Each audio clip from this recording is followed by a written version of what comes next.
what's your take on not only what happened the last few weeks, but the whole season? It was man, it's just tough. Like last year, 49 wins get you the third seed, in the East this year. So, it's tough being in a historic Western Conference. 49 wins get you a playing game. But there were so many positives to take from this year. Obviously, Z had a hugely successful season. My man played 70 games and was turning into exactly what we know he can be in front of our eyes. And unfortunately, at the timing of the injury, we didn't get to see it. But what you got there. Obviously, huge leaps and bounds from various guys on the team. Obviously, Herb, Trey, just different guys. Najee, Jose, guys just making huge jumps. So it was really cool to see that. It's just tough. Like right now, it's hard not to let what just happened overshadow the year. So that's where I'm at the moment. With what you said about improvement and whatnot, how close do you feel like this group is to reaching that elite level? We're not close. At the time that we were building into it, Bi hurt himself in Orlando.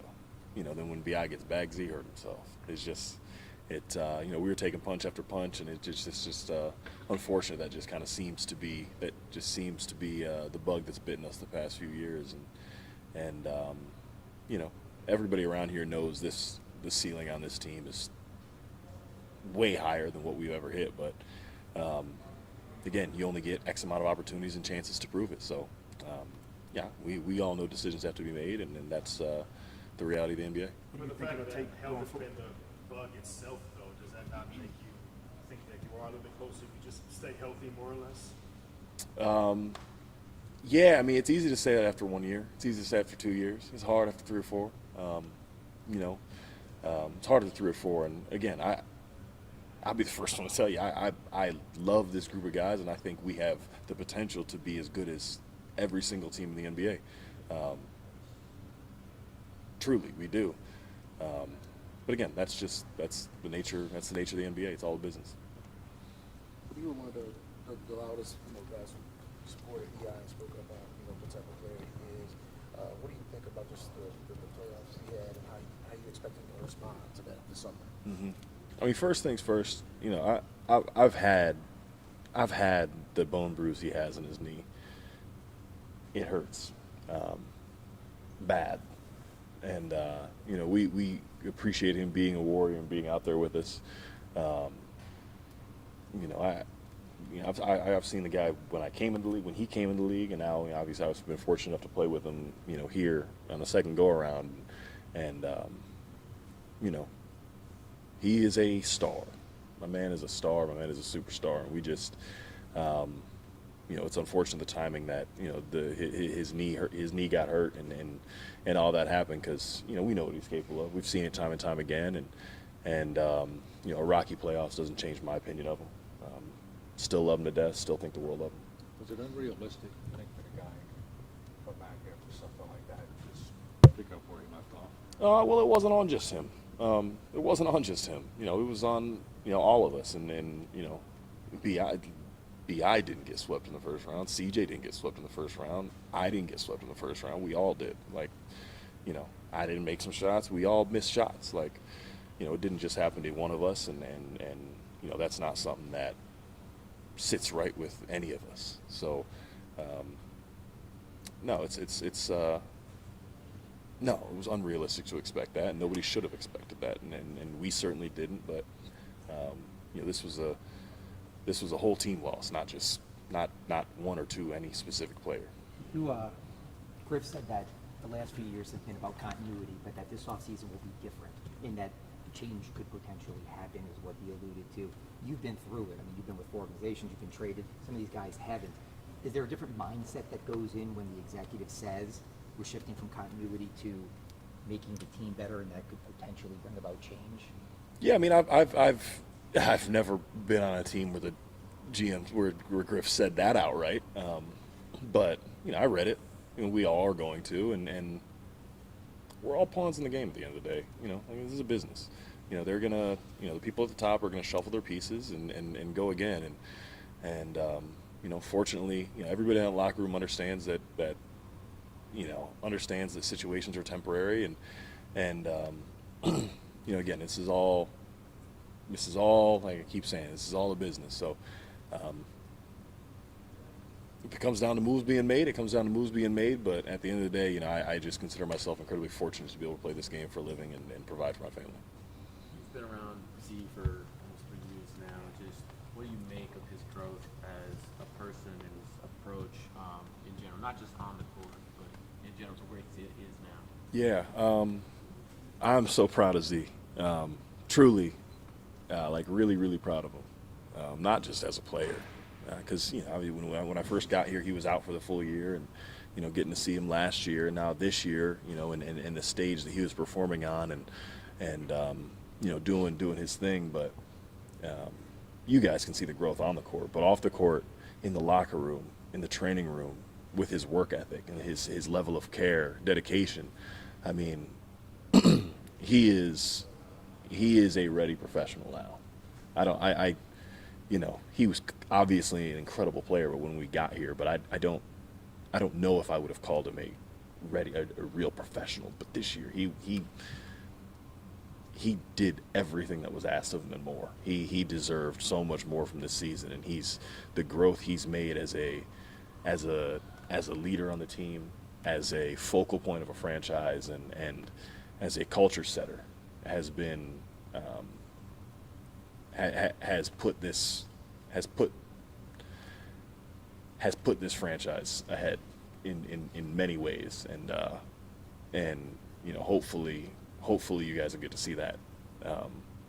See his voice more, because he certainly got that, but I'm just incredibly proud of him. I mean, he's been awesome. I know it isn't really about you, but you've been the vet on the team, or one of the vets on the team. Does it mean something to know that you contributed to that growth and, you know, shaping what his career is going to be a little bit? Yeah, no, absolutely it does. Absolutely it does. You know, that's why, you know, I touched on basketball for a little bit, but because what can I teach that guy about basketball? My man averaged 27 in his second year. I ain't doing that ever. And so, you know, for me, it's all about the growth of these guys. And obviously, you know, Trey, Herb, seeing them grow, and the next class of Dice and EJ, seeing them grow, and now Carlos here with us as well, and Hawk this year.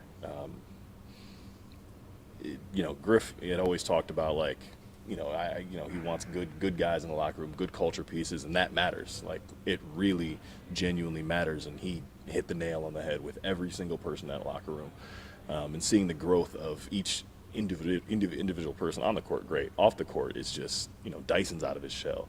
You know, Z is staying at team dinners for hours laughing with us. He's in the locker room after practice. You know, we're sitting there, haven't even showered yet, just dying in the locker rooms.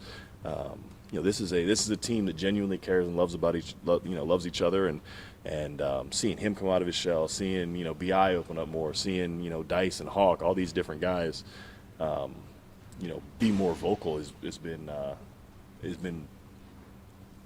probably my favorite thing about my tenure here. Because of that growth that you saw from Z, speaks to the professionalism.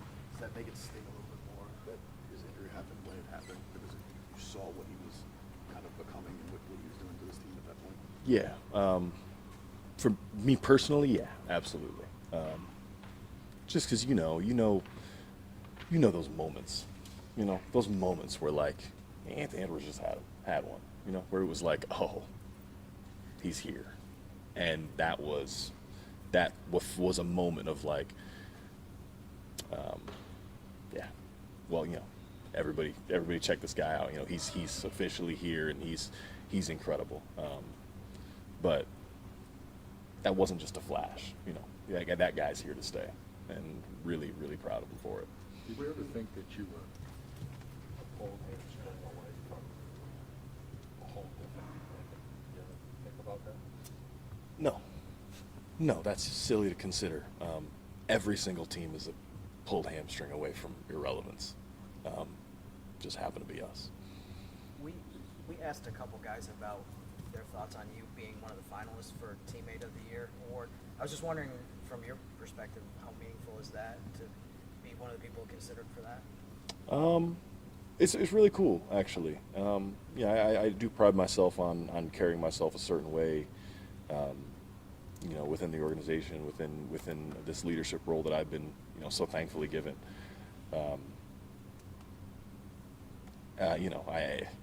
Since they nominated me for the award, that shows they don't know me, because these guys wouldn't vote me for that at all. I give them a hard time.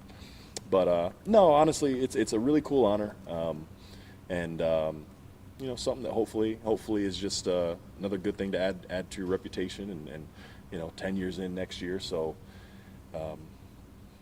never hurts to be a good teammate. We talk a lot about young players growing in this league. How have you seen Willie kind of grow as he settled into what kind of head coach he wants to be? No, Willie, being here for Willie's growth has been really cool to see as well. I'm not just saying like, oh yeah, he's been here for 3 years and our wins have increased all 3 years. That's a statement in itself. But just in how he's been able to be more open and adjust to certain things and take suggestions and be real relationship first. I would say that's really appreciated, because all this is relationships. All locker room is relationships. All the front office relationships, coaching staff relationships, and he's a guy that really stresses and emphasizes that. And I think you can see the impact it's had on our team. When you talk about relationships in the locker room, is that something that you came into the NBA with a focus on, or is that something that as your career has gone on you've realized like how much more important that is? No, that's been as I've gone from a few different stops now, been in a few different locker rooms and met some people high up that I think highly of, and some people high up that I don't think highly of. That's something that has always stuck out to me. That this is a multi-billion-dollar industry. There's so much revenue and betting and all that type of stuff going on now, but all it boils down to is relationships and people, the human aspect of things. And I've found that the organizations and the leaders that value that and put that at the forefront seem to get the most out of their relationships in this league. So that'll continue to stay forefront for me, and I've been thrilled to be part of an organization, to still be part of an organization that values that so immensely. From a pure basketball perspective, when BI, CJ, and Z were on the court, y'all didn't win your minutes. Just why do you think that occurred with how talented those people are? No, that's something that again, it was on my mind, and I did a lot of homework into while they were on the court together. But it feels like months since they've been on the court together.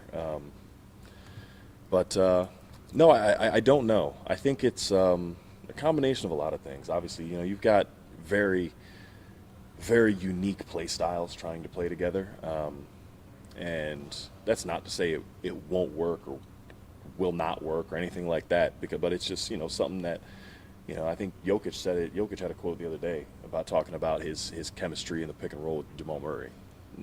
All of it is repetition, reps, familiarity, and being around each other in a state of continuity. And so this year, this is the first time they've really been on the court together, and it had its ups and downs, but that's oftentimes it takes continuity to form a successful bond and relationship on the court. So whether we get to see it or not, that's not up for us. But I still am in the corner in belief of the fact that they can play together, and they're all so unselfish that they are willing to make it work. Appreciate you guys. Thank you. Appreciate you.